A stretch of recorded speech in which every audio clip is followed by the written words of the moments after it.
Praise the lord. పరిశుద్ధ గ్రంథములో దేవుని వాక్యమును ధ్యానించుకుందాం. 30వ కీర్తన 11వ వచనము. నా ప్రాణము మౌనముగా నుండక నిన్ను కీర్తించినట్లు నా అంగలార్పును నీవు నాట్యముగా మార్చి ఉన్నావు. ఆమెన్. అంగలార్పు అనేది చాలా వేదనతో కూడినదండి. ఆ అంగలార్పు నుంచి మనం విడుదల పొందడానికి అనేక రకాల ప్రయత్నాలు చేస్తూ ఉంటాం. ఆ ప్రయత్నాలలో కొన్ని ఫలిస్తాయి, కొన్ని ఫలించవండి. అలాంటి పరిస్థితులలో మనం ఒకటే ఆలోచిస్తాము, నా అంగలార్పు నుంచి నన్ను ఎవరు విడిపిస్తారా, ఈ అంగలార్పు ఎలా తొలగిపోతుందా అని చెప్పి ప్రతి మనిషి ఆ అంగలార్పు నుంచి విడుదల పొందడానికి సతమతమైపోతూ ఉంటాడు. ఈ భక్తుడు చూడండి అంటున్నాడు, నా అంగలార్పును నీవు నాట్యముగా మార్చి ఉన్నావు. నాట్యము అనేది చాలా శ్రేష్టమైన మాట అండి. నాట్యము అనేది ఆనందపడటం, నాట్యము అనేది గంతులు వేయటం, నాట్యము అనేది ఉత్సాహంతో పరుగులు తీయటమే నాట్యము అని అంటూ ఉంటారు. పిల్లారా, అంగలార్పు అంటే వేదనతో కూడినది. ఈ రోజున చాలా కుటుంబాలలో అంగలార్పు అనేది ఎక్కువైపోయిందండి. ఈ అంగలార్పు నుంచి ఎవరు విడిపిస్తారా అని చెప్పి ఎదురు చూచేవారు లేకపోలేదు. కొందరైతే కొన్ని ప్రోగ్రామ్స్కి అటెండ్ చేస్తూ ఉంటారు అంగలార్పు నుంచి విడుదల పొందడానికి. అయితే ఈ అంగలార్పుని ఎవరు విడిపిస్తారంటే ఏ మనిషి కూడా విడిపించలేడు. ఏ మనిషి కూడా మనలో ఉన్నటువంటి బాధనైనను వేదనైనను తొలగించలేడు. మరి ఎవరు తొలగిస్తారా అంటే యేసయ్య ఒక్కడే తొలగిస్తాడండి. యేసయ్య ఒక్కడే అంగలార్పును నాట్యముగా మలుస్తాడండి. ఫర్ ఎగ్జాంపుల్, పరిశుద్ధ గ్రంథంలో ఒక మాట తెలియపరుస్తాను.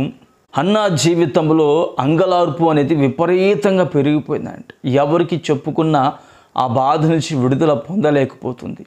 ఒకానొక సమయంలో ఈ హన్నా ప్రార్థన మందిరానికి వెళ్ళి ప్రార్థన మందిరంలో మోకరించి ప్రార్థన చేసుకుంటే అక్కడికి సేవకుడు వచ్చి అంటాడు, అమ్మా, దేవుడు నీ ప్రార్థన విన్నాడు, నీ అంగలార్పు ఇక మీదట మానివేసే, దుఃఖముఖిగా ఉండటం మానివేయము, దేవుడు నీ ప్రార్థన విన్నాడు అని చెప్పినప్పుడు ఆమె హృదయములో చెప్పసఖ్యముగానే ఆనందంతో నింపబడిందండి. ఆ ఆనందము ద్వారా ఈ హన్నా ఇంటికి సంతోషంగా వెళ్ళిపోయిందండి. నా ప్రభు నా ప్రార్థన విన్నాడు, నా అంగలార్పును నాట్యముగా మార్చాడు అని చెప్పి ఆశ్చర్యానికి గురైపోయి వెళ్ళిపోయింది. ఈ రోజున ప్రియులారా, మన అంగలార్పు నాట్యముగా ప్రభు మార్చాలి అంటే ఏ మనిషి ద్వారా కాదండి, ఏ వ్యక్తి ద్వారా కాదండి, ఎవరి వలన మన అంగలార్పును తీసివేయలేరు.